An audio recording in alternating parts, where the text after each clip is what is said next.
నమస్తే అందరికీ. ఈరోజు వెలుగు న్యూస్ పేపర్లో వచ్చిన వార్త చూడండి. అయితే కాంగ్రెస్ లేదంటే బీజేపీ, బీఆర్ఎస్ నుంచి బయటపడుతున్న లీడర్లు, పార్టీకి భవిష్యత్తు లేదని కొందరు, గులాబీ పెద్దల తీరు నచ్చక మరికొందరు గుడ్ బై. జనరల్గా పార్టీలు మారే వాళ్ళు చెప్పే కారణాలు ఏంటంటే పార్టీ యొక్క సిద్ధాంతం నచ్చక వేరే పార్టీలకు పోతామని చెప్తారు. కానీ ఇక్కడ మాత్రం వింతగా పార్టీకి భవిష్యత్తు లేదని పోతున్నామని చెప్తున్నారు. వాస్తవానికి పార్టీకి భవిష్యత్తు బాగానే ఉంది. ప్రజాక్షేత్రంలో అన్ని పార్టీలకి భవిష్యత్తులు మెండుగానే ఉన్నాయి.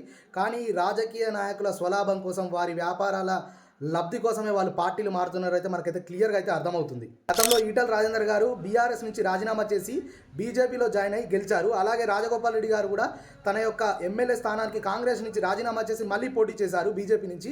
పార్టీకి భవిష్యత్తు లేదని చెప్పి ఈ వంకతో వేరే పార్టీలో చేరే సిట్టింగ్ ఎమ్మెల్యేలకి, ఎంపీలకి ఒకటే విజ్ఞప్తి: మీరు ప్రజాక్షేత్రంలోకి వచ్చి మీరు ఎమ్మెల్యే స్థానానికి, ఎంపీ స్థానానికి రాజీనామా చేసి మళ్ళీ ప్రజాక్షేత్రంలో గెలిచి చూపించండి. జై తెలంగాణ, జై జై తెలంగాణ.